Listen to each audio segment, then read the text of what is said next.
Alright, I'm going to do a halftone of a black and white photo of a face here. This is a Bulgarian actor. His name is Stefan Popov, and we've made this stencil to paint in real space too. So we're going to have to try it in with physical paint, but we're also going to try it with this virtual paint here. The stencil itself, this has 3 layers to it. So there's white layer and a mid-tone layer and a black layer. The halftone stencil, because it's a black and white photo, the halftone stencil will be a single stencil that'll have the lines across 45-degree angle, and it will show it'll have thicker areas through where the black should be, and it'll have either blocked off or very thin areas where the white should be. And the mid-tone will be somewhere in between, medium thickness of the line. I'm going to show you the stencil in a minute, but first I'm going to paint the traditional 3-layer stencil, and I'm going to start on white. Go right to the mid-tone, see what happens. Looking for one that's dark at the bottom. There we go, that's the one. There, because I've got these bridges. With a physical stencil, I would cut these bridges out. Okay, and have a look. The stencilizer is putting some of these rough edges in because the picture itself, the original photo, probably had some grain to it. Now I'm going to do the halftone. It's going to be one single spray.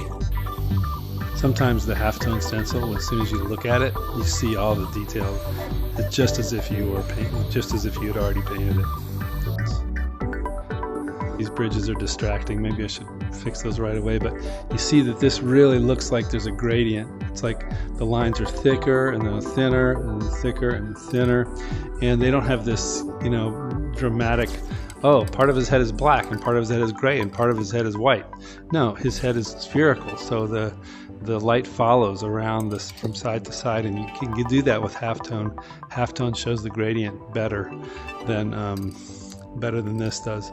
At the same time, this is super striking, and you look at it and you say, that's a real, that's a hard surface. I can reach out and touch that. Whereas this one is a little bit, it's a little more elusive, it's a little more ghostly, and you kind of have to back up to really get it, to see it. Let me fix it up and then we'll have another observation here. Okay, what's my other observation? Well, obviously, 2 layers, 1 layer. This takes half the time to paint, and you really only have one thing to do.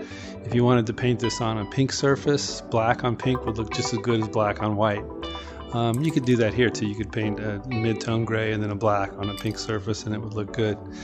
What I would do is I would just take the background and tell it to remove the background, because I can see here where the head, the outline of the head is, and I would just say, don't give me any mid-tone in the background. I just want the background to be white.